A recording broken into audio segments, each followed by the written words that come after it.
Welcome back to the Flix Capacitor podcast, hosted by two dudes or dudettes who met on TikTok.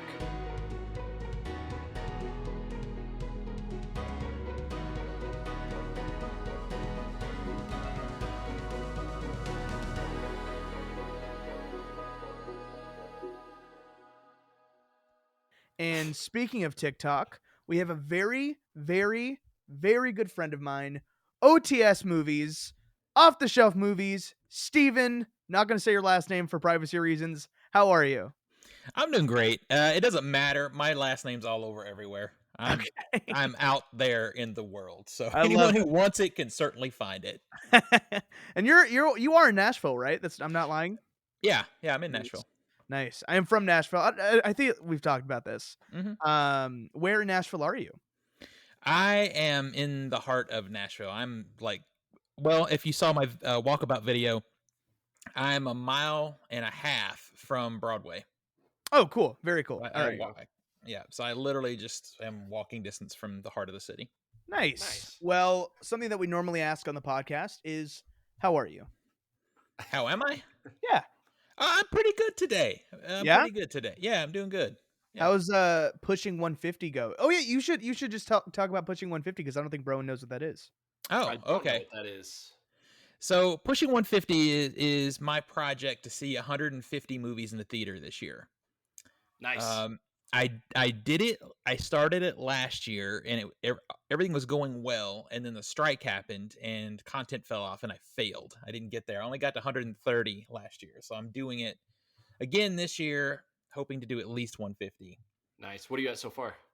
I'm at 40, which is pretty good. I need to be at 48 by the end of the month to stay on track. I need to do 12 movies a month in the theater to hit it.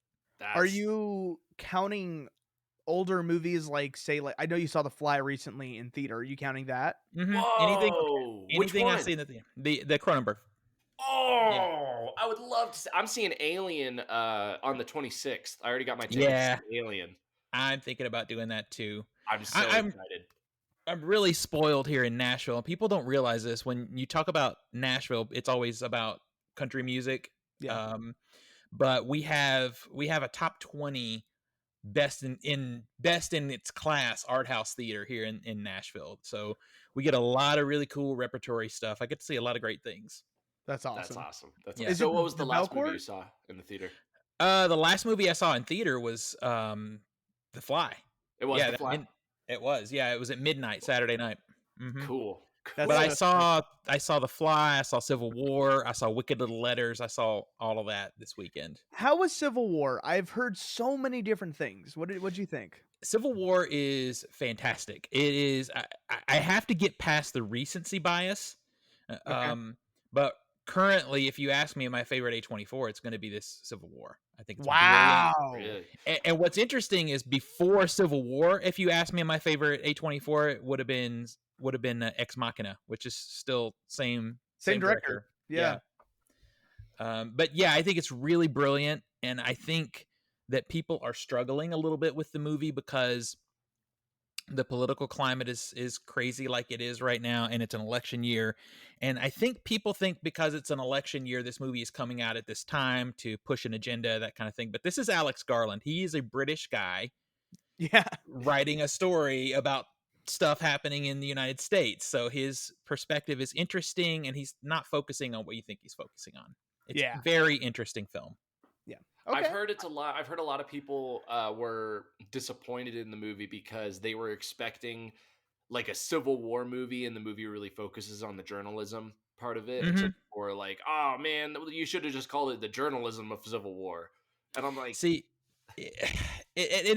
part of that is the marketing, because it was marketed kind of like that. If you weren't paying attention, if you really paid attention to the marketing, it was all about Kirsten Dunst with that big Canon telephoto lens. That was the marketing to me. But a lot of people saw the fire and the smoke and the Statue of Liberty in the artwork and that kind of. Which, by the way, no spoiler, really, it's not even in the movie. It's not in the movie. But yeah, and as a documentary filmmaker who has shot in a few dangerous places, I fully connected and related to this movie, and in a way, obviously, that other people might not. But I've seen it twice already. Wow. How is it long? I forget. Is it No, long? it's an hour 48, and that's my biggest critique. Is it should have been 2:15. Oh shit! I thought it It was like 3 hours for some reason. shoot no, and it blazes by. You sit down and it's like, holy crap, it's over. It Nice. needed probably at least another 15, 20 minutes, 30 minutes to build out more things that were interesting. But no, I think it's great. It's great. For me on Letterboxd right now, it's a 4.5 out of 5. Wow. Nice. That's Mhm. pretty sweet. Do you have a most anticipated movie of the year that, like, even if you weren't doing the 150, you were like, I'm still gonna be there opening night for it, or just like whenever I can? Oh, for sure. There's a handful of things. I think really though, right now it's probably Maxine. Yes. I literally like Mhm. within this past week just watched for the first time X and Pearl. Like I watched I them love it. back to back. Watched X one night, watched Pearl the next night. I loved them. I thought X was really good. I absolutely loved Pearl. I loved Pearl. And see, I flipped that around. I love them both. They're both 4 out of 5 for me. But my favorite is X. Yeah. But my that's right. favorite era of cinema in general is the 1970s. So I just dig that grindhouse thing. And that's what I loved the most about it was Mhm. that it did totally remind me of the classic Texas Chainsaw, almost like a classic Friday the 13th vibe to it. I was like, this is great. This is exactly what it knows exactly what it's doing. It's Yes. accomplishing it. And my Yeah. big hope is people pay attention to Ty West, Yeah. because this is not new for Ty West. Ty West has riffed on different genres and eras of film before in his other work, and my favorite one is House of the Devil.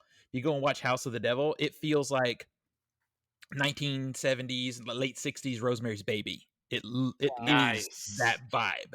Nice. So this is not new for him. He's done this before, so it's really cool. And being a big fan of Giallo, which is what this third film is going to be, I'm pumped. Yeah. I didn't know that he did VHS. I still haven't seen that one.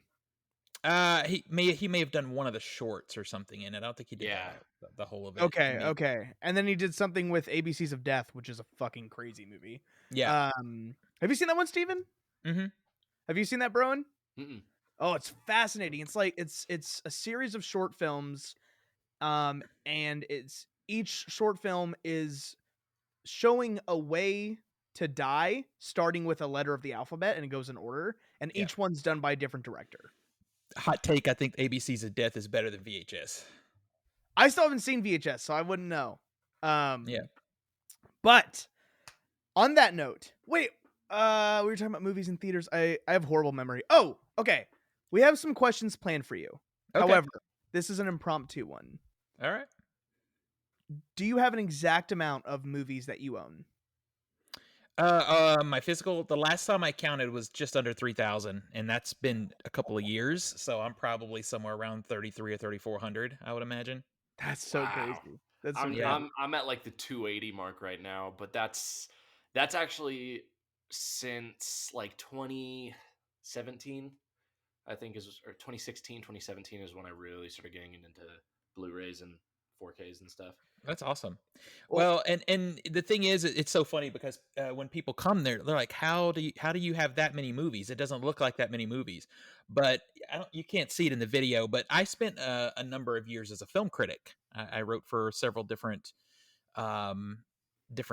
outlets, and I have hundreds and hundreds and hundreds of screeners in these little thin cases that like it's a pile that's this big, but there's 200 movies in that stack because it's little thin, and I've got hundreds of them. So that really bulks up my collection a lot.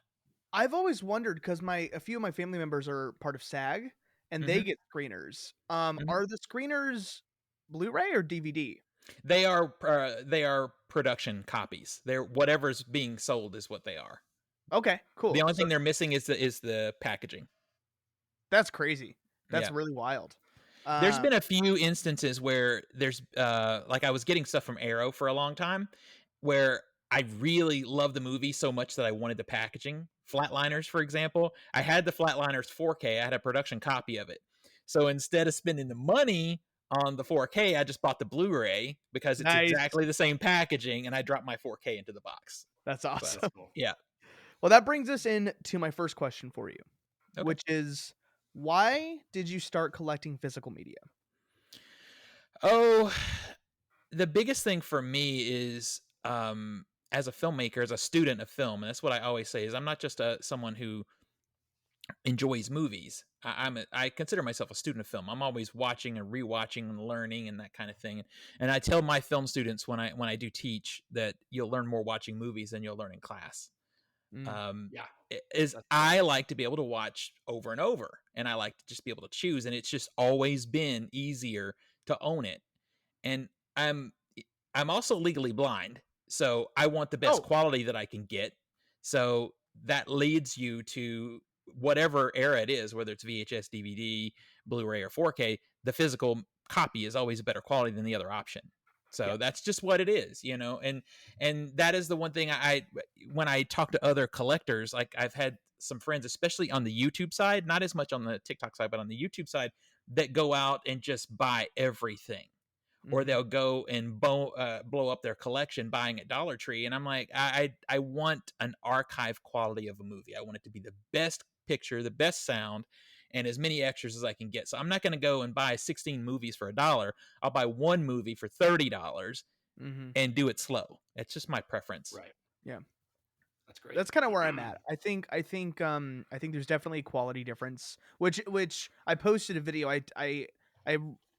Is it Stitch? Yeah, I stitched that girl that was floating around the physical media TikTok community that was Blu-ray a scam or whatever, right? Yeah.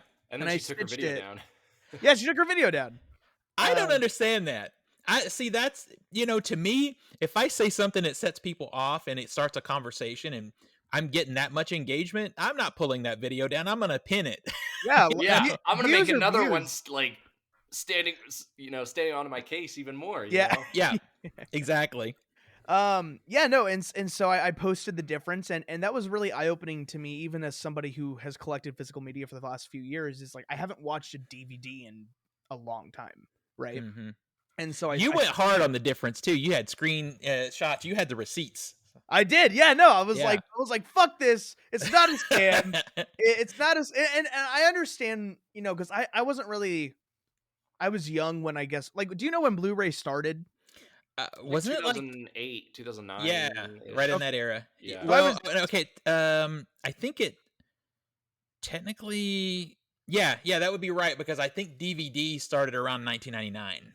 So Okay. yeah, I think that sounds right. Yeah. So I was 6 when all of this stuff was starting, right? Mhm.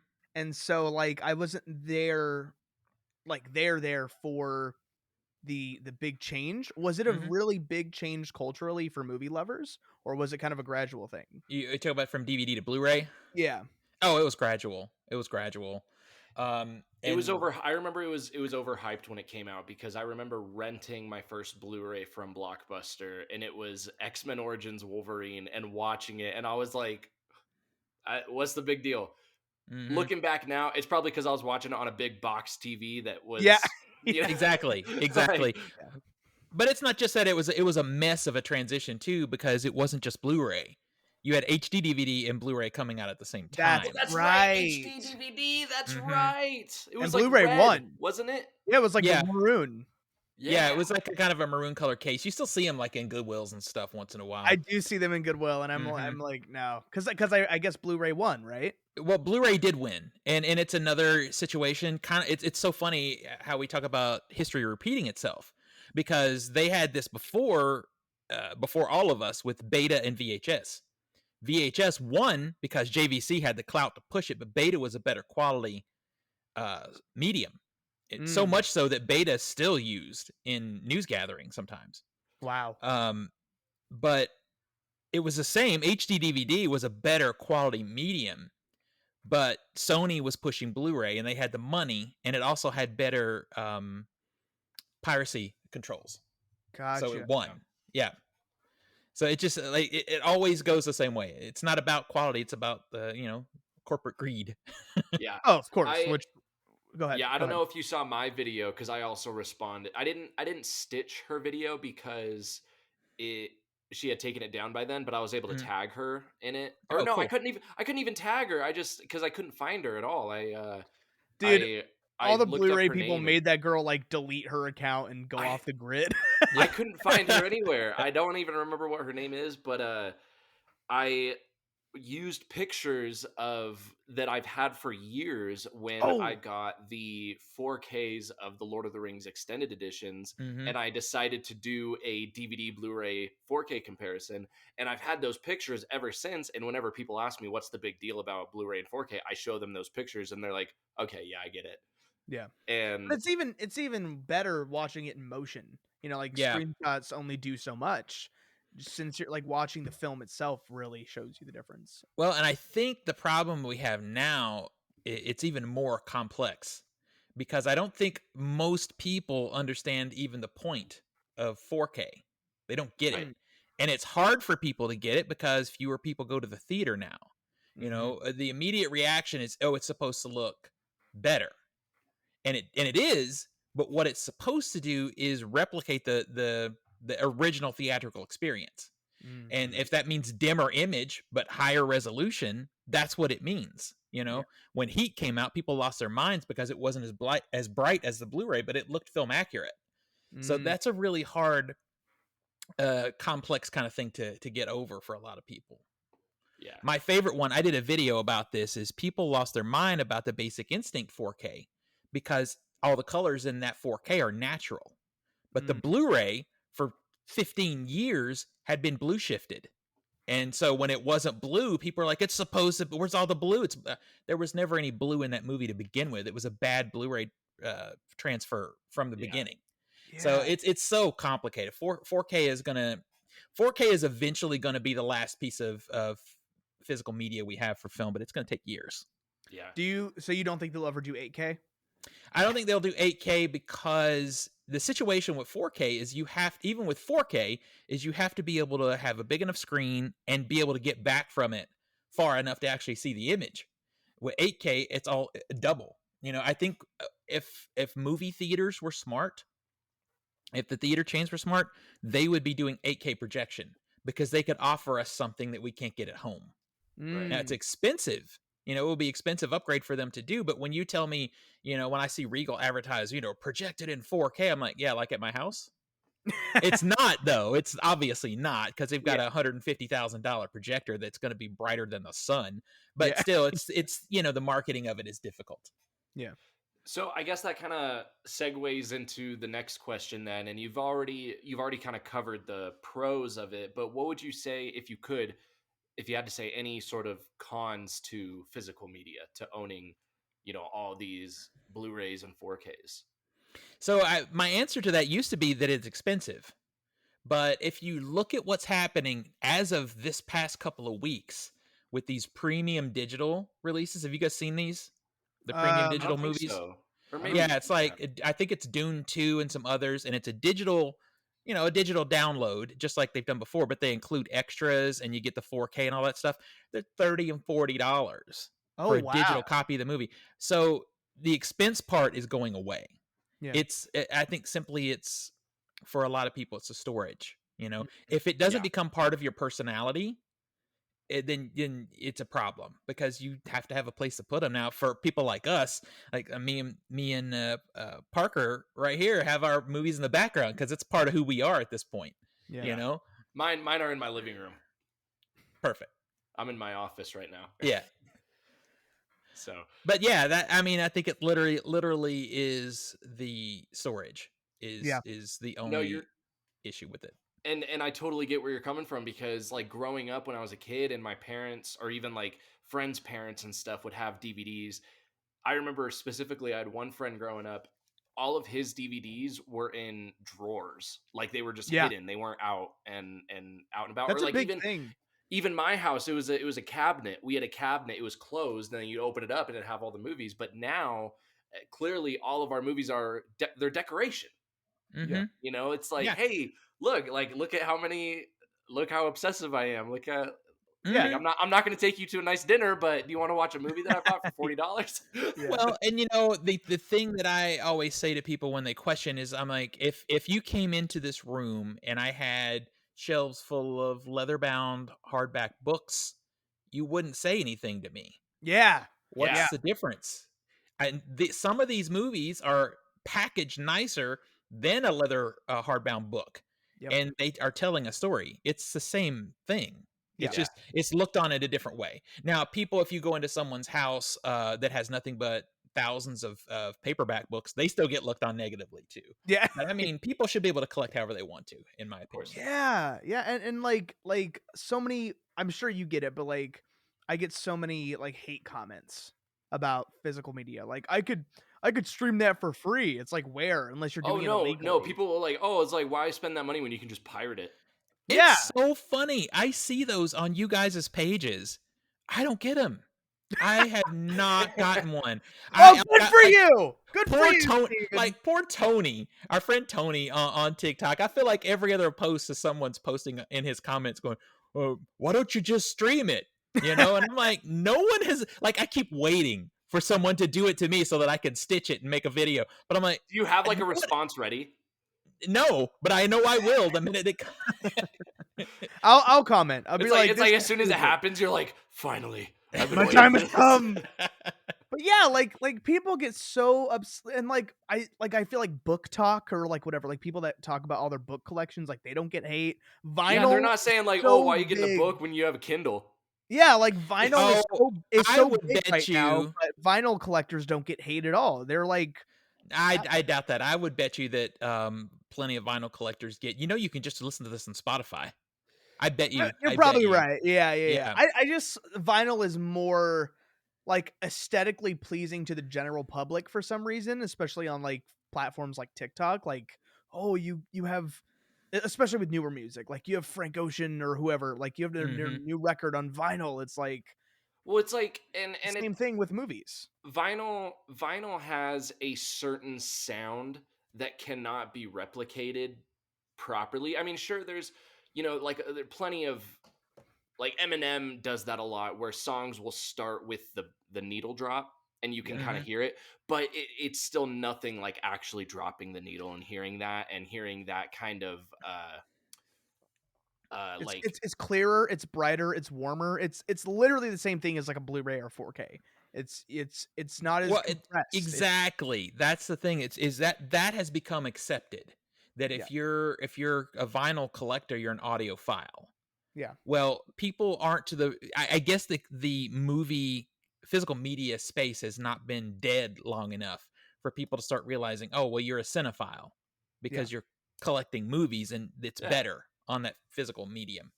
Yeah. And it always will be, because it at some point we're going to have, one of these streamers is going to say, we got 8K streaming. Yeah. But even if they did 8K streaming and they had 8K content, it still all depends on your internet connection. Yeah. And, I have Google Fiber. I pay a lot for my internet because I work from home and I have to upload media and stuff like that. And even then, Netflix buffers. It just does. So it's never going to be as consistently good compared to a piece of physical media. Yeah. Or just every now and then. Everything. Yeah. And every now and then, it happens to everyone. Sometimes Disney Plus, Netflix, HBO, it's just going to crash and then they're just not going to work for a little bit. And it happens. It just happened to me the other day. Disney Plus, I had to like reset my entire Wi-Fi and like turn the TV off for like a minute and turn it back on and disconnect my Wi-Fi, my TV. That happened with Hulu. Hulu stopped wanting to work on my Roku stream bar for some reason. I'm like, well, And I'm like, I know it's not my Wi-Fi because my Wi-Fi works on my phone. It's working on all these other apps, but like I want to watch something specifically on Disney Plus, and it's times like I think I was trying to watch X-Men 97, and I'm like, man, I can't watch that physically. Like actually, and it's annoying. But if it was like a movie that I did own and I, for some reason maybe just didn't want to get up and I just put it on and then it didn't work, I'm like, well, at least I own it and then I can just pop it in. Yeah. And it's I feel like a lot of people like even I've made like somewhat anti-streaming videos, but like I'm not anti-streaming. It's very convenient. It's super nice. It's the same with Spotify. Like I love listening to music in my car without having to flip the record or whatever. Like, but it's not the same experience. Yeah, especially when you're driving. Yeah, but that's what I'm saying. Like stream, they take movies off all the time. You can't take these Mhm. away from us. You can't take like, bro, and they can't take your 4K Lord of the Rings from you. You know what I mean? Exactly. But And Mac for can't. me, it's like when it's movie time, we have the physical media here in the movie room. But when I'm going to bed and I want to stream X-Men 97 before Fallout before I sleep, that's on my TV upstairs. I don't have to carry physical media up there. So I use both Yeah. Yeah. options, you know? Yeah, no, it's my thing with streaming is just that it's not, I mean, even though like in a lot of ways it's getting better, it's not what it used to be, because the big thing about streaming, like when Netflix first came out and Hulu and stuff, it was like, we're going to wipe out cable, no need for cable, and now you're paying $50 at least for streaming, and it's like, well, I might as well just get cable again if Yeah. I'm paying this much. It's that's my biggest thing about streaming, is honestly just that they advertised it as like, ad free, it's cheaper, you can watch it anywhere, and it's like, hey, it's not ad free anymore unless Yeah. you want to pay double. Yeah. And then also on that, it's not as cheap anymore, and then Yeah. also I'm getting kicked off left and right. Yeah. And now it's like, you know what? I only am going to use I only have like Disney Plus and HBO now, because I can't even use Netflix anymore, because I always used my mom's, and I'm like, well, I'm not going to pay $20 a month for Netflix. I'm sorry. Well, that's Yeah. what I'm I'm not saying. going to Like, do that. that's another argument or side of the argument to Steven saying a lot of people complain about the price of physical media. Mhm. At this point, I would say like the average American or whoever is probably paying $80 to $100 a month on streaming. You know what I mean? Like, that's probably as much as I spend on physical media a month. You know, like, I mean, Well, depending- and their argument back would be quantity. but You know, they're never but- watching all those movies. exactly. And that's the problem with a lot of people. And I was actually having having a similar discussion with someone the other day about comparing AMC stubs versus Regal Unlimited, that kind of thing.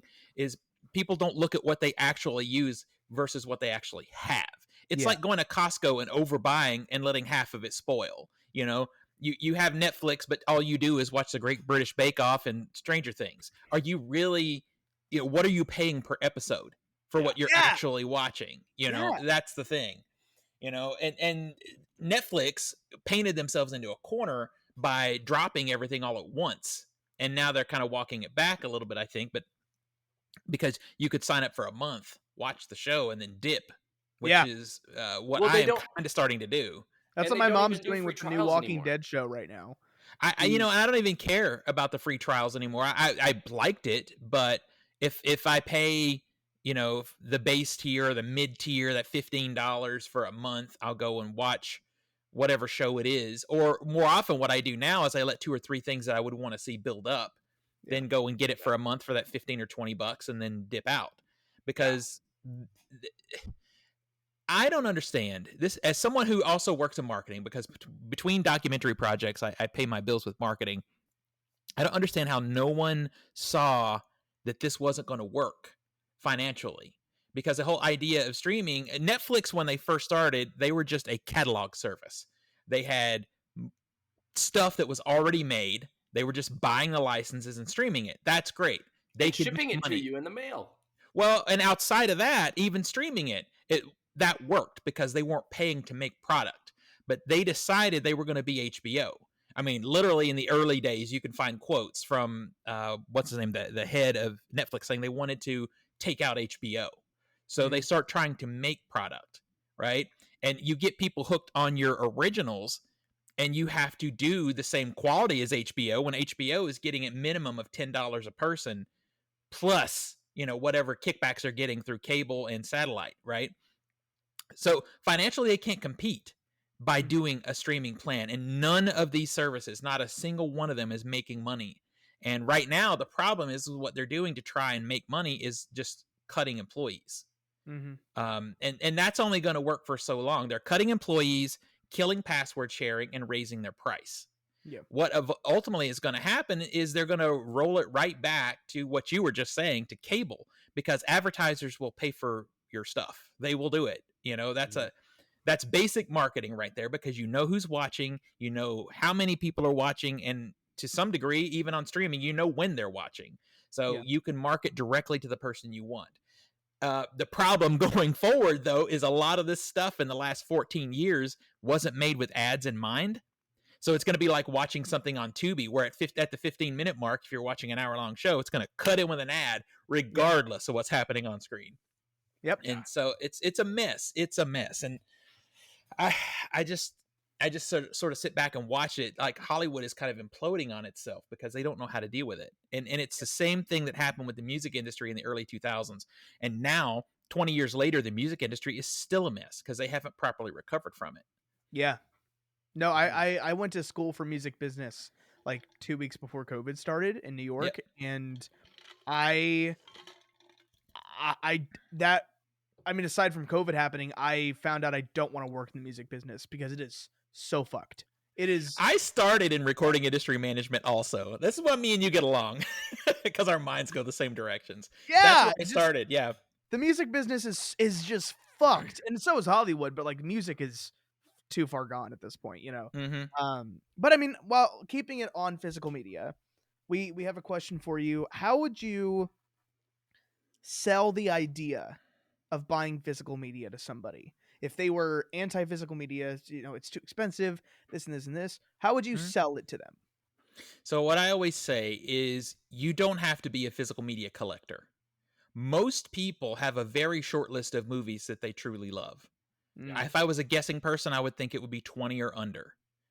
And my advice is to own those movies. If those movies matter to you, you want to be able to watch them whenever you want to watch them, and you don't want to worry about them getting re-edited, which is happening. Yeah, I've noticed that a lot with streaming. You have to own them. And you don't have to have shelves and shelves and shelves, but you have a small shelf under your TV of your 20 most favorite films so that you can watch them when and how you want to. That's 99% of the world. We're the 1% that are obsessed over many, many movies, and that's totally fine. But I think to trust these streamers to leave your movie alone, they're George Lucasing them, you know, little things. Sometimes it'll be something small, like Splash, for example. Disney Plus. You guys probably haven't even seen Splash. It's an old Tom Hanks movie. Mermaid one. Yeah, the mermaid one. Yeah. And it's a minor thing, but when she comes out of the water in the movie, you see her backside. Not on Disney Plus. They put CGI hair there to cover it up. You know, and as a kid, I remember thinking that was the greatest thing I had ever seen, was her butt, and now it's gone. The nostalgia is gone. They censored the original Adventures in Babysitting. I noticed that recently because I used to have Adventures in Babysitting on VHS when I was a kid, and I loved that movie, and I watched it all the time. And it's a PG-13 movie with 2 uses of the F word, and they're like simultaneous. And in Disney Plus, they censored it, and I was like, man, that was what made that scene so good. I mean, like, part of me understands because it's Disney Plus, but at the same time, why is Deadpool not censored? That's what I'm saying. I was watching. This was before I was super into physical media. I was watching one of the Harry Potter films on a streaming service. I don't remember what, and I remember like 3 scenes were just gone. I was like, "What the fuck?" Like, yeah. So probably one of the most heinous ones of late is the French Connection. When HBO Max put it on their service, they cut Gene Hackman's character. Have you guys seen this movie? No. French Connection. Okay, so Gene Hackman's character is a very brash 1970s, basically a police officer, and he says bad things about people. And one of the thing they cut out was, you know, something that we wouldn't say nowadays at all. Right. Gotcha. But the fact is, they wouldn't say it then either. That was in there to set his character up and let you know where he's coming from. Yeah. So it was crucial to that character building moment, and they just took it out because people would be offended. Yeah. I think that's insanity. It's insanity. Yeah. And it made the Criterion Blu-ray shoot through the roof because Criterion sold out because people were getting it because they wanted to have the uncut version. Yeah. And it's like someone who is scared of someone losing of the audience, someone in the audience sending a nasty email or a tweet, goes and cuts something out without looking at the context of how it's in the movie to begin with. So those are the reasons you own physical media if you're not a collector. It's like only a matter of time before they cut out RDJ's character completely out of Tropic Thunder. Well, they almost got rid of that movie. It almost went away, but fortunately, Kino Lorber said, "We don't care about that nonsense. We're going to put Yeah. that 4K out." And I feel like that movie behind the scenes probably had a lot to do with that big deal that Kino Lorber got from Paramount, because it was one of the first things that came out. They got a deal with, I think it was 65 movies from Paramount that they get to put out, and Tropic Thunder was one of the first big ones. Wow. Yeah. That's wild. Yeah, no, I think it's insane that they're cutting things out of movies on streaming, and I understand it, but I think it's horrible. I don't understand it whatsoever. The thing that I see is there are people who don't get it from context. Well, on streaming, just do what they used to do with TV when they would show something that had racy subject matter. Just put a disclaimer in front of it. Yeah. And say, this is in here. This is why. Watch at your own risk. Yeah. Here you go. No big deal. That I would be super fine with. That was the big thing about Gone with the Wind, when that movie almost went away, is that was the argument. Just put a disclaimer in front of it, because it's nasty. That movie is nasty compared to today's standards, but it's historic. Yeah. And, if we don't look at our history through the media that we consume, we'll just keep repeating it. We'll just keep doing the same stuff. Absolutely. Same with like people that don't want I was on a Facebook post and people were saying they wanted Tom and Jerry to be banned from whatever streaming service it was on because it was like aggressive and shit. I was like, are you serious? Like it's insane. But you mentioned the French Connection Blu-ray. Do you know why the Third Man Criterion is so expensive? I don't. It is? I didn't know that it was. Yeah, so I saw the third, kind of off topic. I saw the Third Man a few months ago at a theater in New York and loved it. It was my first time. And I was like, oh, I want to own this movie. And I looked it up and there's a Criterion. I was like, great. I go to see and it's not on the website. So I go on Amazon and it's like $250. Oh, that's why. If it's not on the Criterion website, then it's out of print. That's why. Okay. Yeah. That sucks. Yep. If it's not on their actual website, then they've pulled it because it's out of print. Now, that might be good news, though, because if they've pulled it, they might be doing a 4K. That would be really exciting. So I would just hold out. Yeah. I got to see it in 35 millimeter. It was super cool. It was my first 35 millimeter showing. Cool. Oh my God, so cool. And so yeah, Broen, I think we have one more question for you. It's not physical media related. But I'm super glad that we had that chat about physical media because people need to know. People need to learn, So my question, which I guess is the last big question we have for you, is what really made you decide to get into filmmaking? The filmmaking that you've like all the things that you've created and stuff. Was there something specifically that pushed you to do that as a career, or was it more like, I mean, what was it? It was actually kind of organic.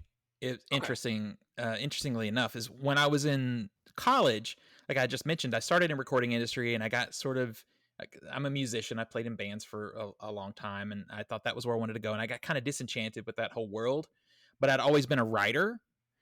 And so I transitioned over into journalism and found my way into TV because there was still a really great artistic medium there. Writing and journalism, there is a little bit of artistic capability. Like you can be artistic a little bit in that space, but the visual storytelling, that I saw in TV production was really something that was attractive to me. So pulling the journalism and the TV production together, it just sort of pushed me into the documentary world. And I did had this big moment, in my life where I had to decide, am I going to keep playing music and go on tour, or am I going to stop this nonsense and start making documentaries? And I did. And I've been there ever since. Now I've done narrative stuff and I'm going to be doing more, probably something pretty big this year, I hope. But documentary is where my heart is. That's awesome. Why specifically documentary? Well, because I think, I think the best stories out there are real stories. Yeah. I think, and I think actually I've kind of hurt myself financially because of the types of movies I prefer to make. There's a certain space in documentary where you can make money and be successful. And for a long time, it was like political documentaries, that kind of thing. And it still is, but now it's more true crime type of stuff.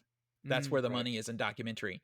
But I like quirky storytelling. I like to learn from artistic people, and I like to kind of go on the edge of things a little bit and talk to different types of people.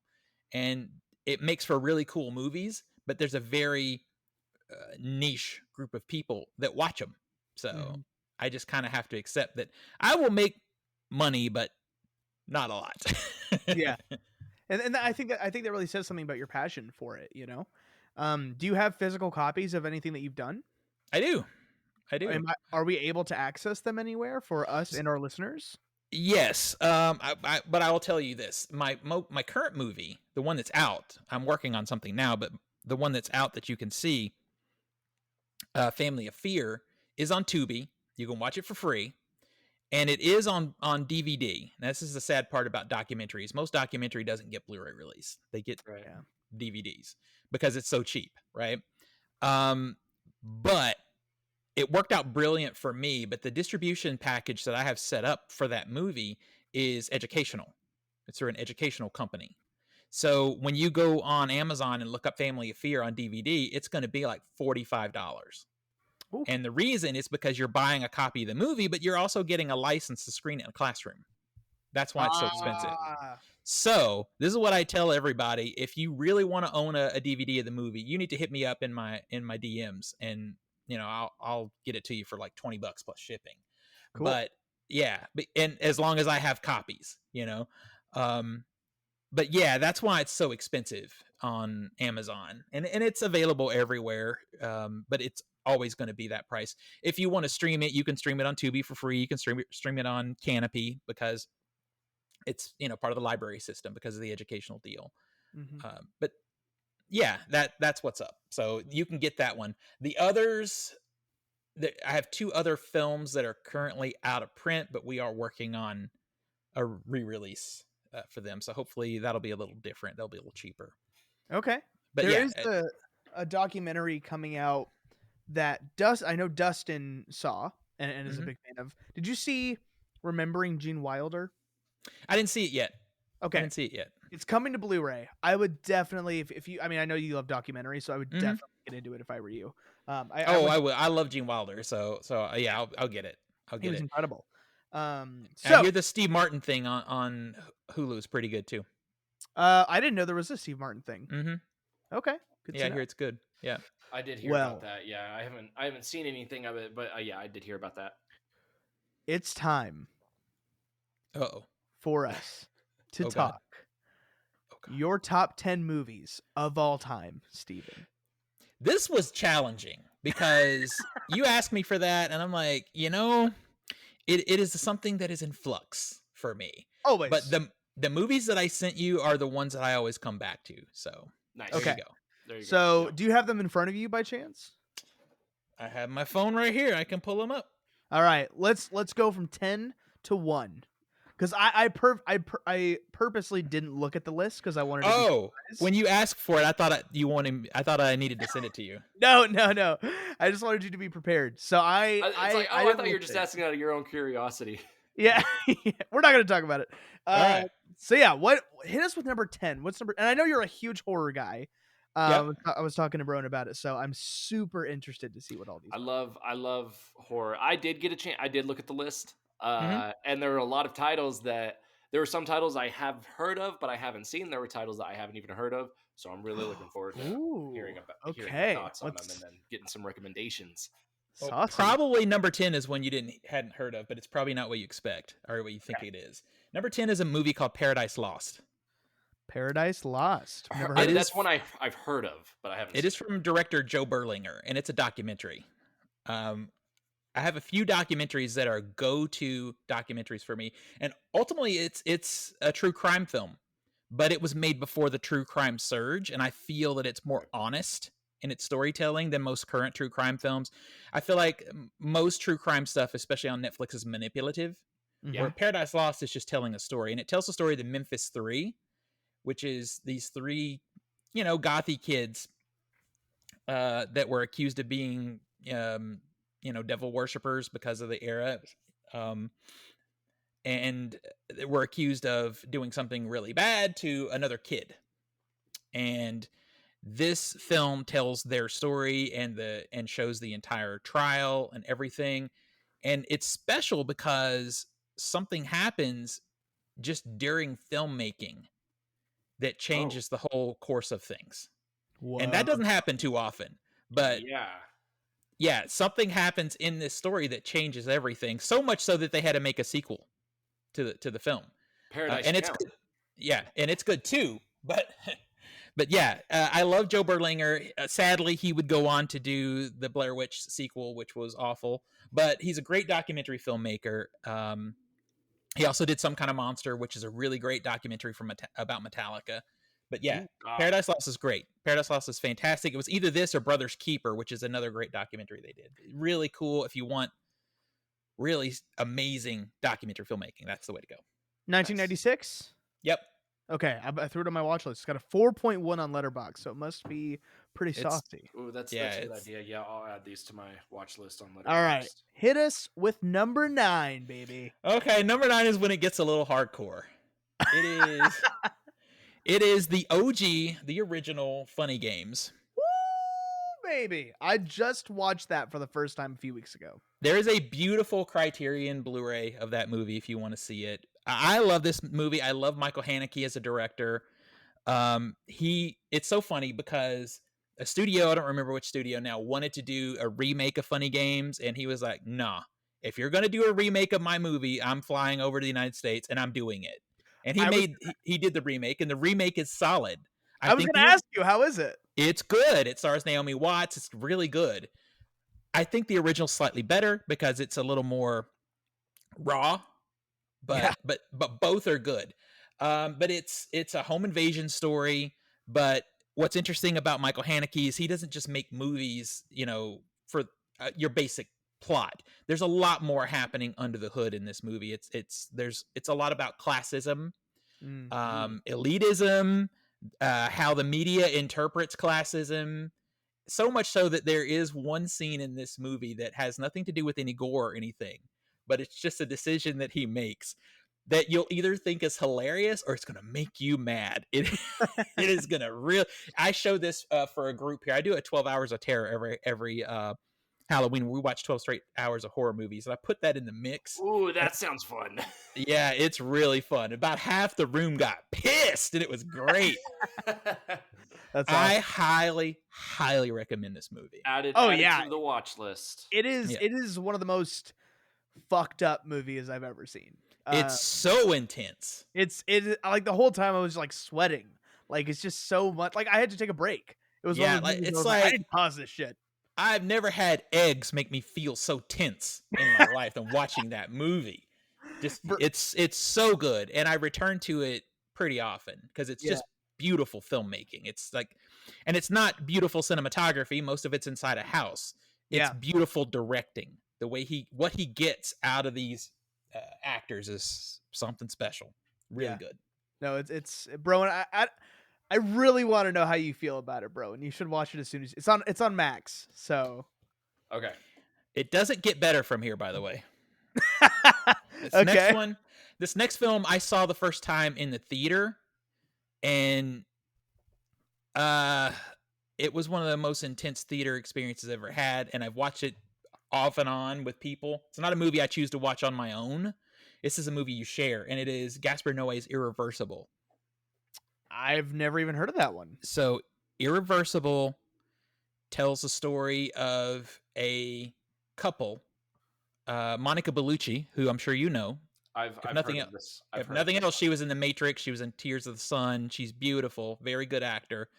But it tells a story of the couple that are going out for a fun evening with friends, and she gets pissed and leaves them, and a very terrible thing happens to her in a really gross, dirty subway hallway. Is it 2002? Yeah. Okay. And it tells the aftermath of that when her boyfriend finds out what happened to her and what he does. Interestingly, and this is not a spoiler because if you look at the trailer, you're going to see it, the entire story is told in reverse. And that's why it's irreversible.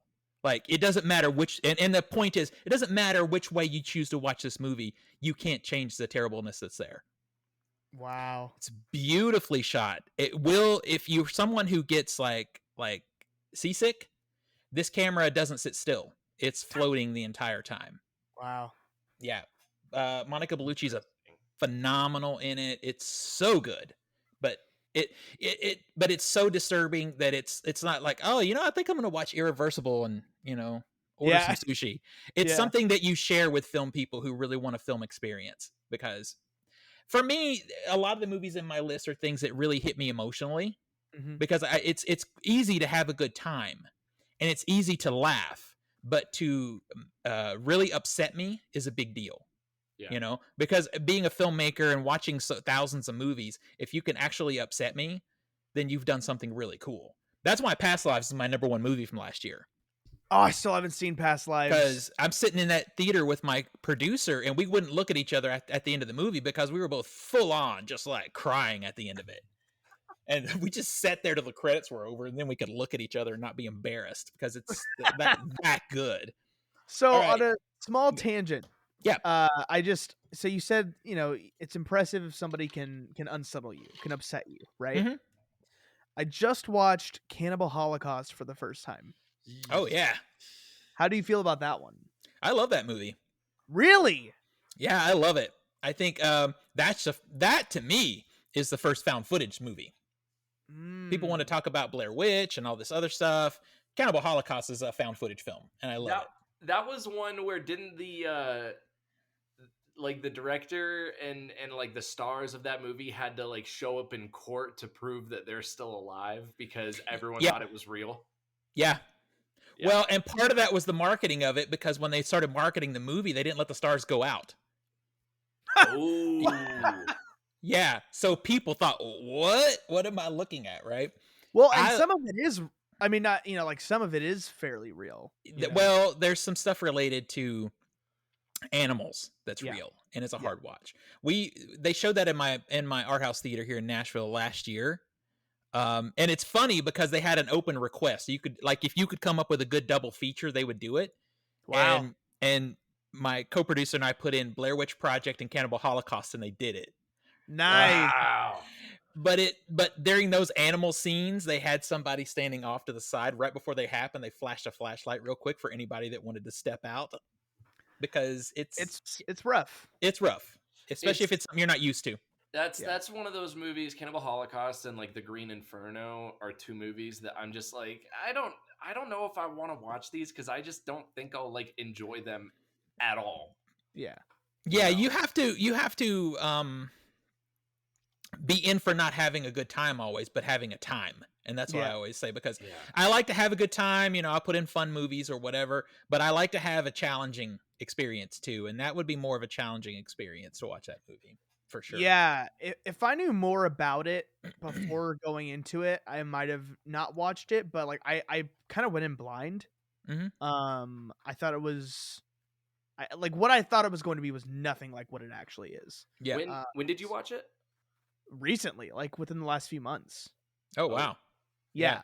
And it's super fucked up. But anyway, it really is. What's the next one? All right, let's see. The next one. Oh, speaking of super fucked up, I can't have a top 10 list without Wes Craven on it, so I had to go Last House on the Left, the OG. I recently watched that for the first time too. Mm-hmm. I love this movie, and I particularly like the uncut, like director's cut of this movie, because it's so disturbing. Like I've seen this movie 20 times, probably, maybe more, and it still messes with me. The small things.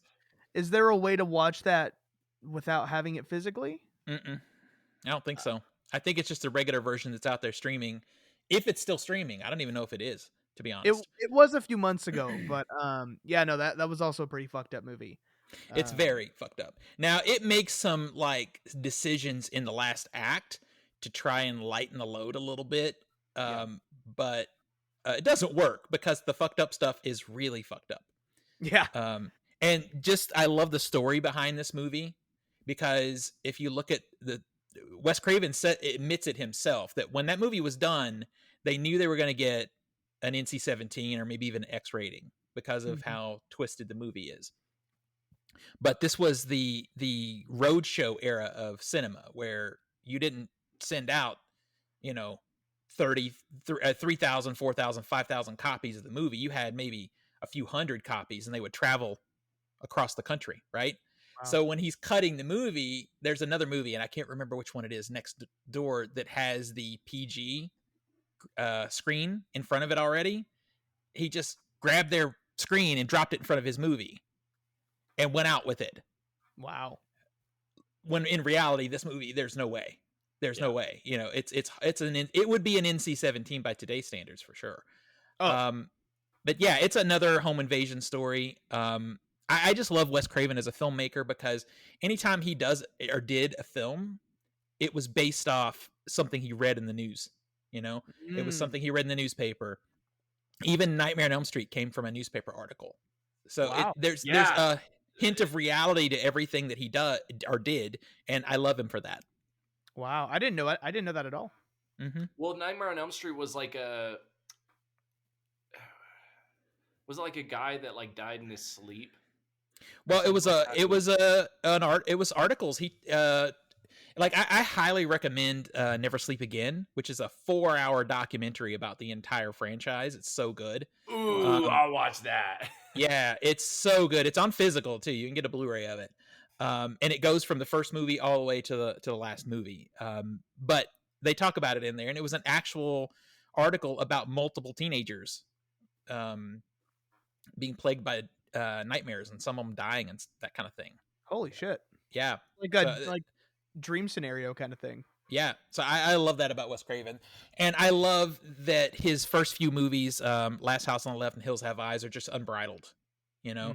I think probably Nightmare on Elm Street is his peak moment, but I prefer the other two because they're so grindhousey and edgy. Like, he just went for it.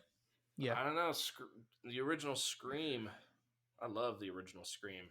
I think the original Scream is good, and I do like it, but it's hard for me to appreciate that movie without looking at what it did to the genre as a whole for 20 years after it came out.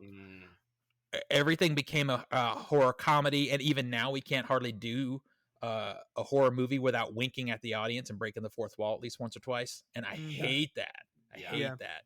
And that all comes from Scream. We didn't do that. We didn't have that before Scream. I never thought it that way, that like Scream was the one that really started that trend. Yeah. It was so clever when it came out, but the aftermath has been oof. Yeah. Because even before that, like An American Werewolf in London was very much its own type of horror comedy. Mm-hmm. It wasn't like a wink at the audience type thing. It was, it wasn't like.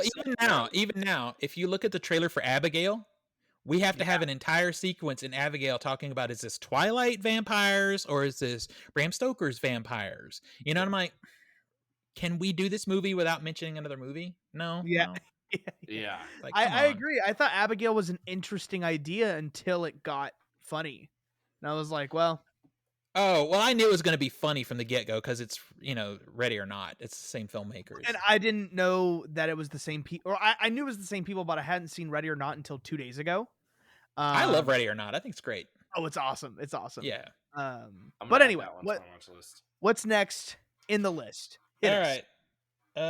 Okay. You know what? You get a break. Because I had to put this in here because this movie, I literally was just talking about this on a stream the other night, and it just keeps pushing its way up in my list. And this is so different. But my next movie is Hell or High Water. Okay. Have you guys seen Hell or High Water? No, I remember the Steelbook that came out, but I haven't seen it. It's part of the, I forget what they call it, the whole like Sicario story, because it's from like the same writers. Okay. But they're not connected. It's just that, the same vibe. This is a modern day Western. It's Chris Pine's best work. Jeff Bridges is amazing in it. This movie totally fell under the radar for me because I remember seeing a trailer for it and thinking that looks good, and then I never heard anything about it again. And it literally is my favorite heist movie. And I love The Sting. Wow. I love a lot of other heist movies, but this one just feels small and personal. It's Right. personal for the police officer and personal for the thieves. And like I said, it's a modern day Western, and we don't get modern day Westerns without cowboys now. It's really hard to do. It's a good drama, just like a good character driven drama to begin with. And I remember when it came out, I just cold went to the theater just to see it because it had cool actors in it, and it blew me away. And it is a movie that when I have people over that want to see a good drama that aren't into horror and that kind of thing, I always pull it off the shelf. So that's why it stays in my list. Nice. You guys really should watch that movie. It is a banger. Who directed it? Why am I drawing a blank on his name? Or David Mackenzie. Yeah, but it's not the director that's important on that one. Okay, it's the writer. All right, and I'm gonna tell you real quick because it matters, and I'm drawing a blank on his name. Unless somebody can get to the IMDb faster than me. Is it Taylor Sheridan?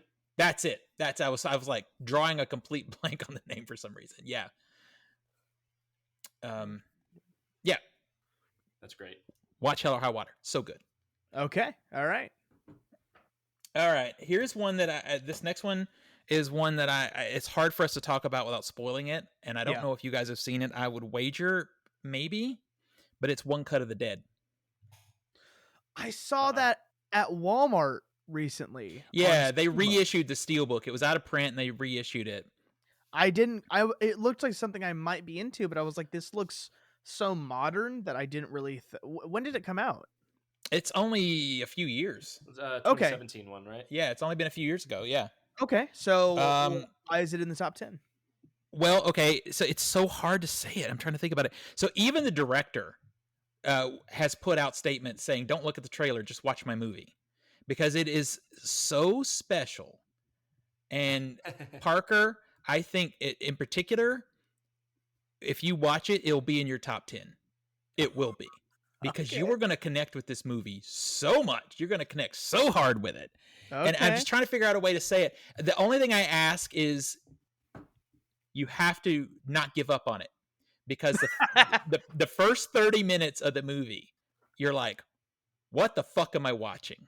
Okay. But boy, at that 30-minute mark, it's a game changer.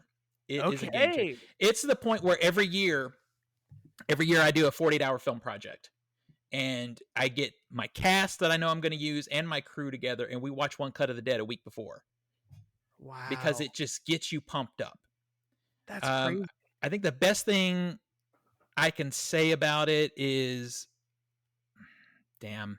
it's zombies. I'm just going to say it's zombies. All right. And it's an Asian film. That's all I can say, because I can't take it from you. If you have not seen it, it will be one of the best experiences you've had. Asian zombies, I'm sold.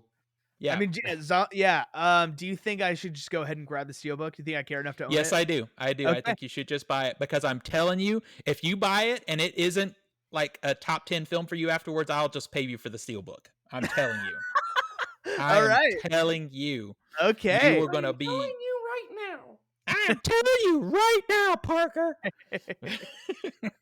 It's awesome. So good. I'm excited. And it's kind of a big deal for me to push something that high on my list that's that new.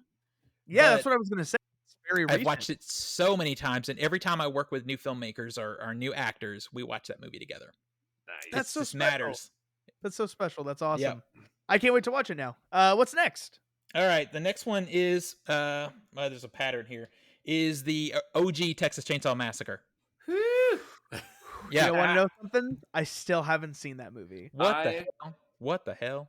I am so overdue, because I think I watched it like once when I was a little kid, or not like a little kid, but like I was probably like in middle school. And I don't know, I watched it once, but then I would watch the like 2003 one. Yeah. You know, because that's the one that I kind of grew up with more. I see it on your shelf in the back. Is that Second Sight that put it out? Oh yeah, that's the Second Sight one. That's awesome. And honestly, the 2003 one is okay. As somebody who's an OG fan, the 2003 one is the only decent attempt at trying to redo that movie. But the problem with a lot of remakes, and I just did a video about this on TikTok, is movies from the 70s are what I call reactionary. Horror movies are reactionary. They're usually reacting to something. And Yeah. that one was. So if you try and do it in 2003, the world is a different place. Mm-hmm. You know, I love the Dawn of the Dead remake, but it misses the entire fucking point of the original film. The There's Zack Snyder remake. Yeah, it's fun. It's like cotton candy. But if you watch the original film, there's a reason it's set inside a mall. There's a reason the zombies half-ass try to shop at one point. He's making so many statements about consumerism and capitalism. And the Zack Snyder version is just, it's fun to run around, you know, let's have some gore, which is great. It's fun, but you miss the point. And the TCM remake of 2003 is fun. And they do a ballsy thing at the end with Jessica Biel, which I think is great because she was a known actor and they still did that. But the original film is a reactionary film too, and I think it's important for that reason. But also, it's real. You know, you look at a modern film, especially a Platinum Dunes film from the area you're talking about. They weren't really shot in sepia; they were colored in sepia, right? But the original Texas Chainsaw Massacre was shot almost entirely at that time of day. And when they wanted it to be hot, they tinted the house so it was hot. You know, it was all real, and it feels very documentary like, and so much to the point when they're inside the house, you can almost smell it. Like, you know, it just smells disgusting because they use real bones and real carcasses they found on the side of the road to decorate. You know, it's indie filmmaking like no one would even do nowadays, and I love it for that. And what did you think of the masterpiece of the Netflix one? Or did you even watch that one? I watched it. It's TCM, so I watched it. I had to. It's so awful. I didn't even watch it. Awful. I didn't even. And it's so funny. People that like it don't even see it. They really don't see it. Like I told you, I'm legally blind, and when I see the chainsaw cut somebody and the CGI blade disappears for a second, if I saw that, anybody could see that stupidity. I'm like, what are we doing? And then they tried to do a different kind of commentary, but they stopped the movie to just say it to you, which is stupid. Yeah. So, yeah, it's real bad. It's real bad. The original TCM is great. And, you know, all the way down to the John Larroquette pre-roll. He does the voiceover at the beginning of the movie, which I think is hilarious. That's awesome. I really, really need to watch. Maybe I'll watch it tonight, honestly. I'm just sure you have that Steelbook. I bet you do. I won it. I won a giveaway, so I do have it.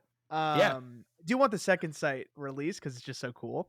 Well, and the second sight release is a better color grade than the Dark Sky one, but it's, you know, it's a filmmaker thing to notice. Yeah, I got a lot of people don't notice it, but you know, especially, you know, since you've been studying editing and stuff and color grading, you'll notice like the Dark Sky one has some scenes where the sky is just blown out, like there's no clouds.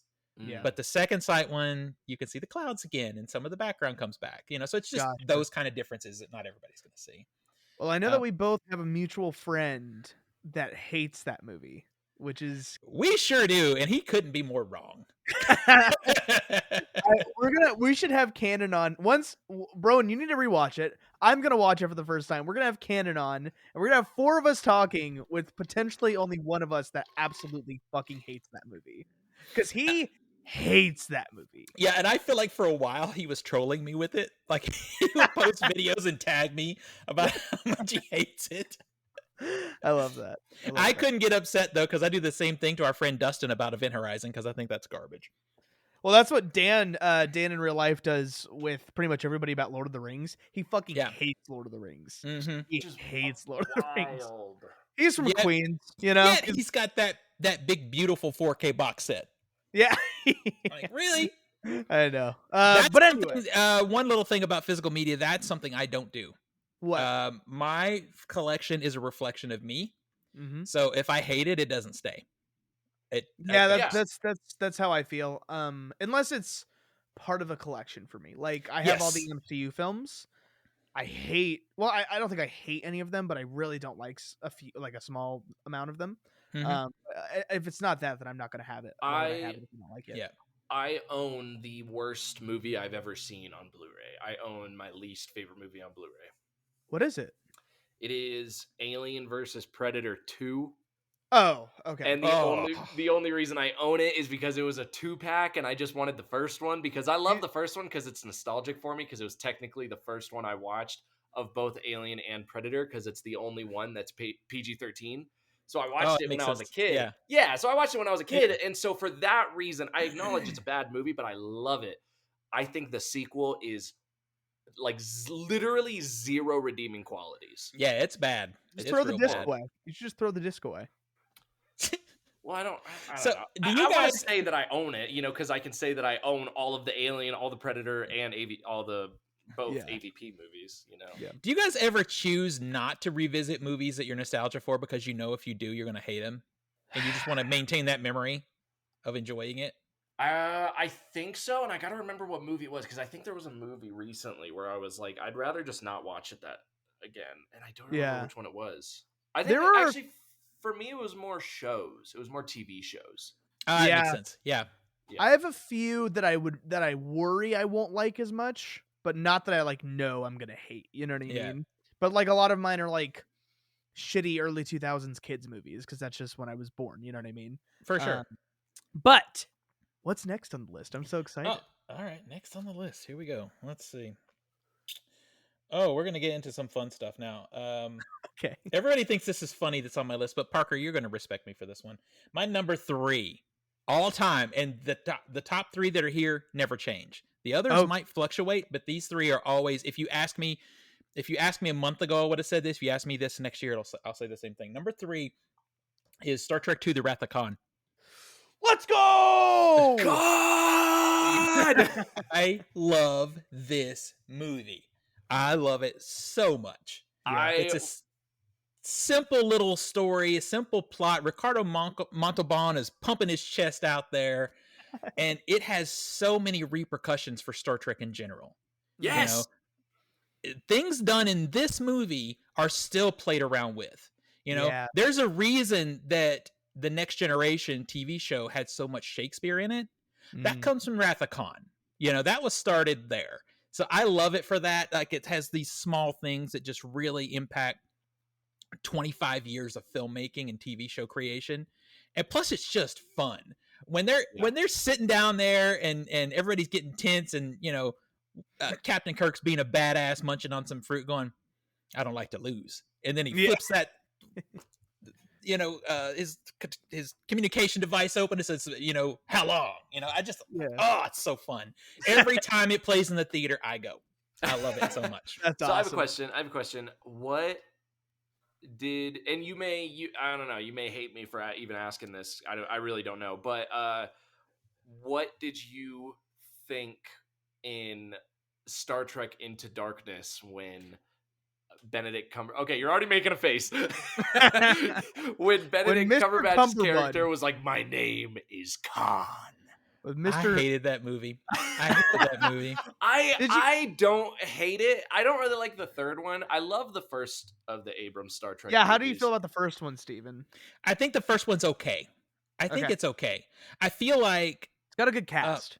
It does have a good cast, but the one I liked was the last one that no one saw. It's the best of the bunch, I think. I only saw it once. Yeah, I mean, I have a poster of Star Trek Beyond over here. I have all 3 of them. I have all 3 of them on Blu-ray, and I recently went back and watched the first 2, and I was kind of like, I get why people don't like Star Trek Into Darkness, but for some reason, I can't help but still enjoy it a little bit. Yeah. And I remember sitting in the theater, and when Benedict Cumberbatch said that he was Khan, my dad and I looked at each other, and we were like, what?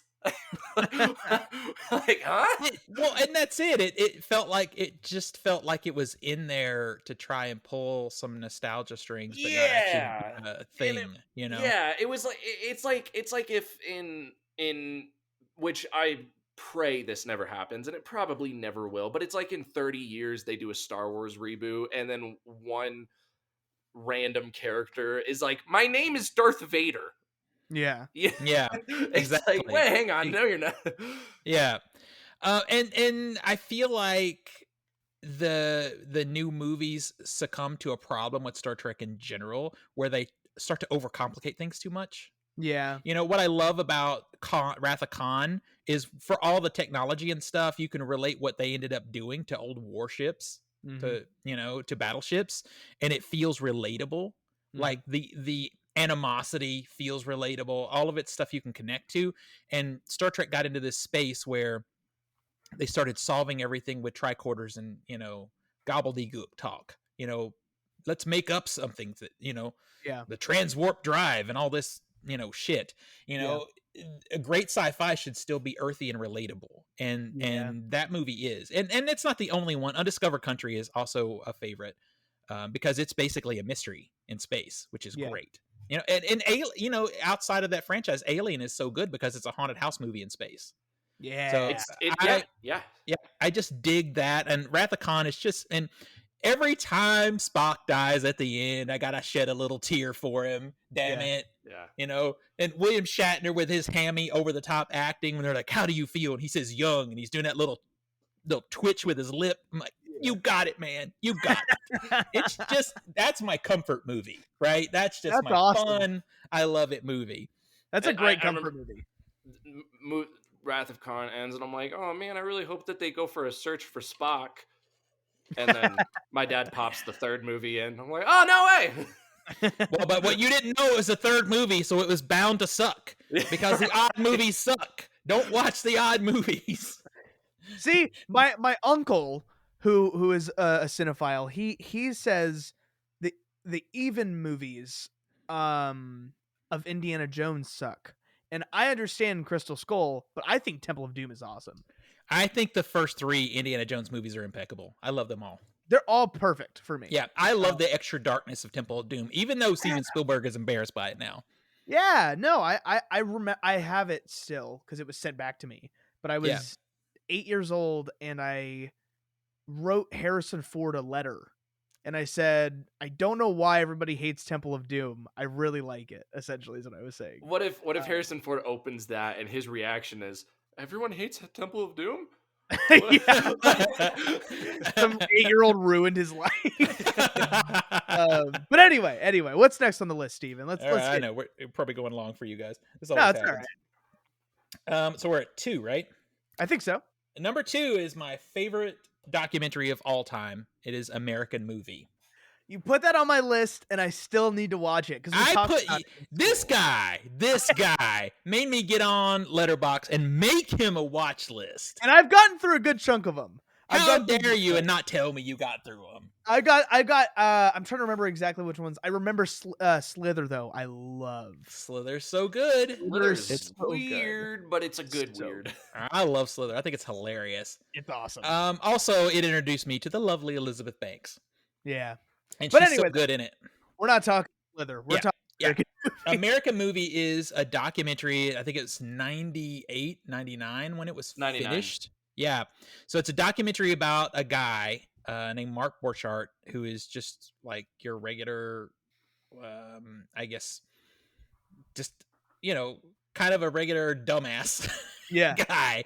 But he's a cinephile like us. And he's, and me. I relate. I'm like, he spends 10 years of his life trying to make a short film.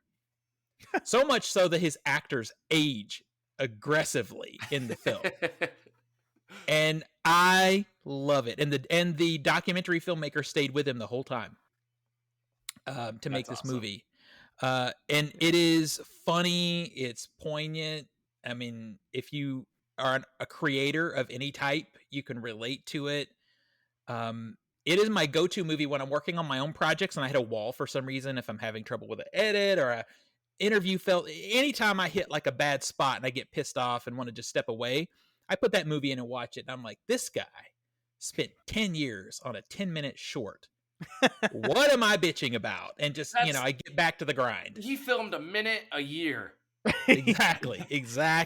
We talked about that film in editing school a few months ago. And my teacher just had so much love for it. And I thought about you. And I really need to watch it. It's always there. It's always the top of my letterbox. It is my go-to movie. I love it so much. Parker, why are you never thinking of me? I think about you way too often. Way too often. We're at number one. We're There's number one. Oh my Number gosh. one. So I know And what it is because I looked at the list and I'm excited to talk about it. And anybody who knows me knows the answer, and it is the OG original Halloween. Let's go! I love. Of course, Halloween is a big deal, right? For casual and super horror fans, whatever. But the older I get, every single time I watch it, the more I get from it. It's so special. It is. It's the score. It is. Oh my god, it's perfect. So the only time everybody has different cinematic or like cinema language, right? Cinema language comes from how much you've watched, really.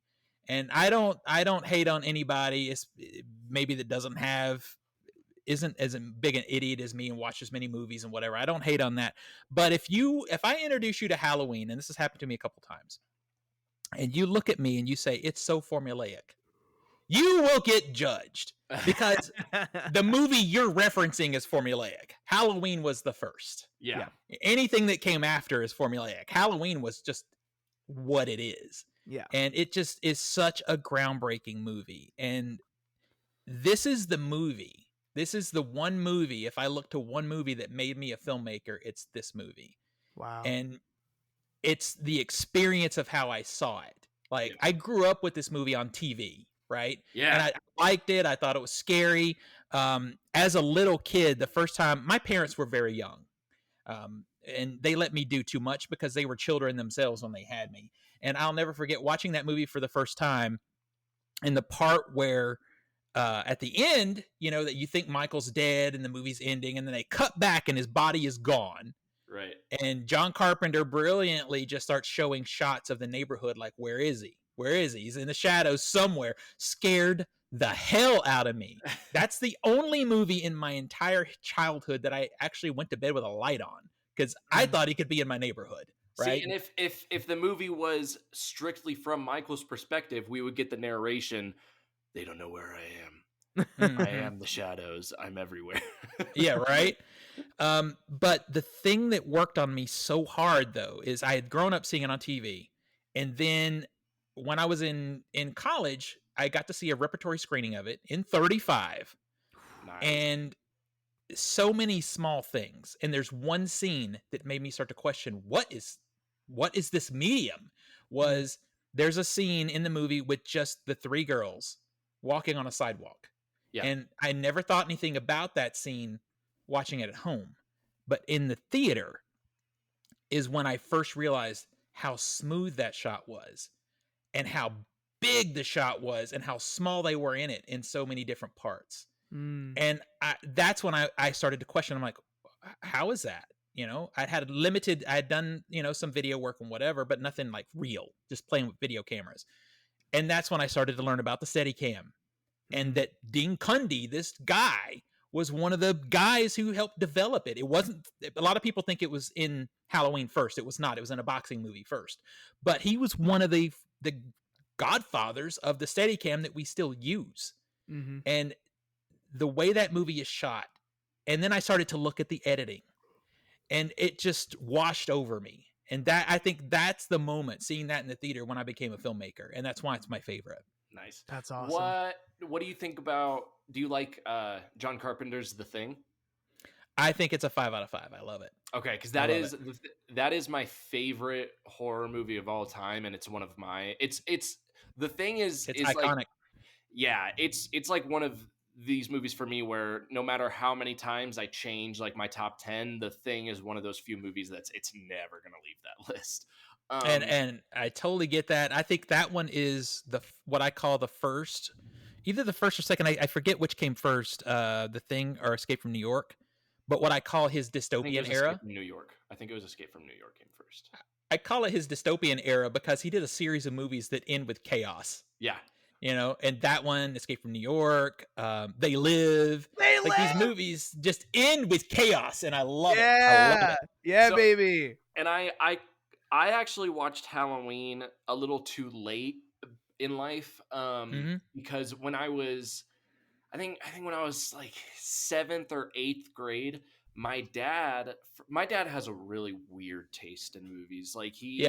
he for some reason, when I was in like 7th or 8th grade, he showed me the Rob Zombie Halloween before I had even seen the original What the Halloween. fuck? Because Oh. he loves the Rob Zombie Halloween. He loves it. And even as a kid, I was like, I don't like this. I don't hate it. I don't hate it. I think it is a very far shadow of the original film. Yeah, I think honestly, well, funny enough, I think the parts I enjoy the most are almost the parts that kind of ruin the movie, and it's everything about his childhood. I think those are the best parts of the movie, even though it kind of ruins Michael's character because he's not supposed to be seen as a human. Yeah. So I didn't watch the original Halloween until the 2018 one came out, and I got tickets to see it. Well, so I didn't see it first. I didn't see the 2018 one first. Oh, good. No. I saw the trailers for it. I thought it looked really, really good. I got tickets for it for opening night. I got tickets for it, and I came home from work that day, and I thought, I have to watch the original. I have to. So I rented it, and I watched it in the middle of the day. I just closed all the windows in my bedroom and I just watched the original one. And I was like, why the fuck did my dad not show this to me first? This was a masterpiece. At 18 years old, I was like, that was amazing. And then I watched the 2018 one and I liked it. I've liked it less as time has gone on. I think that's a movie I'm scared to revisit. I hate those movies. All 3 of them. I hate them. Really? 2 and 3 suck. 2 and 3. Them. I thought 2 and 3 were awful. I think the first one's good. I think the second one is not good. I think the third one is fucking awful. For me, even the first one doesn't have an original bone in its body. It's trying to replicate something. It's like when the Gus Van Sant thought, "Oh, it'd be cool. Let's remake Psycho and replicate each shot." Oh my God! What's the point? Yeah, what's the point? Yeah. So the 2018 Halloween is the same, except not done as well. Not a single thing that they bring back in 2018 is as good or even close to as good as what happened in the original. So what's the point? And I honestly, I was into it. I was into the movie, honestly, for the reason of it just being the exact same. And I was like, I'm getting the same feeling. So for that reason, I'm kind of enjoying it. Also, I did watch it like 2 hours ago. But the moment in the movie that killed it for me, that made me just go, oh, that's dumb, was the moment when the doctor became evil and put the mask on and killed, stabbed the cop in the neck. I was like, that's stupid. I was like, that's dumb. Yeah. I just, I think a lot of people who want to hate on the original probably haven't watched it. Yeah. Or they're so jaded by the formula at this point that they can't see that this is where the formula started. Yeah. A little side note to roll it back to physical media for a second is, if you're someone who wants to learn about filmmaking, the John Carpenter commentary on that movie is one that we've shown in film school because it's a commentary for filmmakers. The thing to remember is it's such a low budget movie. So a lot of times where they would shoot on a soundstage would be the normal decision. They're shooting in the house. So a lot of creative things had to be done camera wise to make those shots happen. And he goes over them. So it's a really good commentary. I know for a fact it had a budget of less than $1 million, but it was really small, right? It was only a couple hundred, or was it less than 100? I can't remember the exact dollar amount now, but I know it was very small. I mean, the mask alone gives it away because it's literally just William Shatner with the eyes cut out and spray painted and the hair's dyed. That's the fact that that's what the iconic mask is should tell you that it had a very small budget. And then I think Jamie Lee Curtis was only paid a couple thousand for the entire movie or something like that. Yeah, so. It was low because she was still new at that point. Yeah, that was the only thing she had going for her is her family name at that point. Yep. Yeah. But yeah, that one will always be my number one film, and part of it is the nostalgia of what it did for me as a creator. But it's just a fucking good movie too. It's a tight, simple script that gets to the point, and it does it beautifully. So, and I remember watching it for the first time, and because you know, like you had mentioned that whenever you show this movie to someone, you know, they Mhm. always are like, oh, it's just so niche and we've seen this a million times. And it's like they don't Mhm. realize that this is where it started. So going into the movie, I went into it knowing like I had to go in with the mindset like, okay, it's going to be, you know, it's going to be cliche, but I have to think that I have to remind myself that it's the one that created those cliches. Mhm. And watching the movie, to me, I didn't even see it as cliches. To me, after watching all of these other slashers over the years, to me, I was like, this is how you do a good slasher. Exactly. I'm like, this is scary. Like, It's yeah. almost So bloodless. The movie's almost bloodless. Yeah. You yeah. know?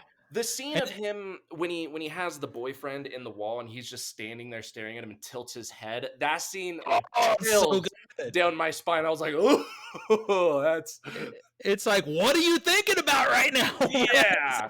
It's like Oh, that's so good. fascination, you know. Yeah. It's Mhm. That's awesome. it's a that's a fantastic movie.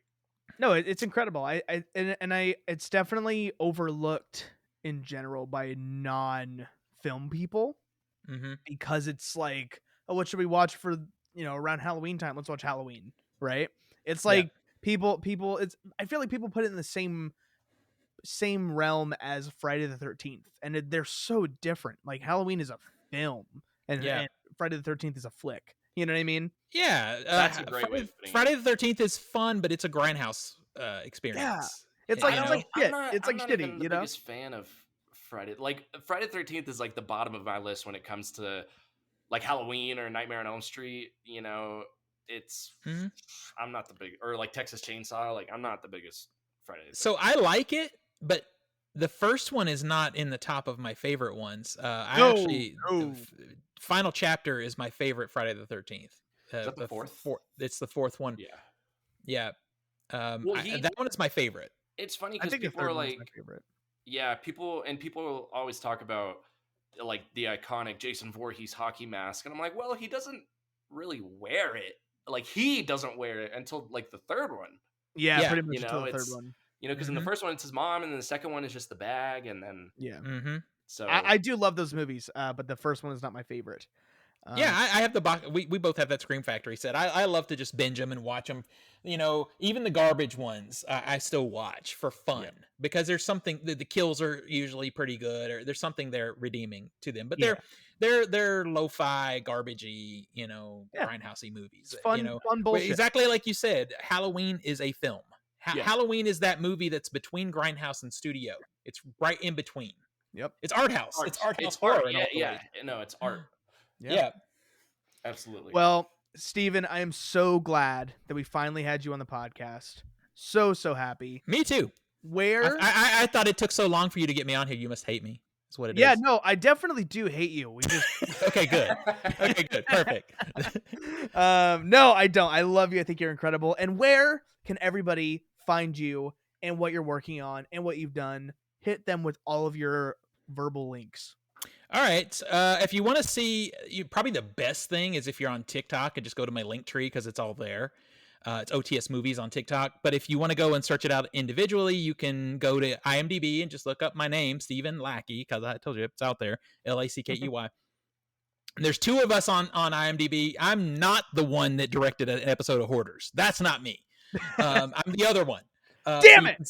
I know, right? I would do it. I would do it if they asked me. But yeah, you can see not my entire filmography because I'm very lazy, but a big chunk of it is there. And then TikTok, and then not LinkedIn, Letterboxd, OTSMOVIES there also. You can see the Pushing 150 project and all that stuff.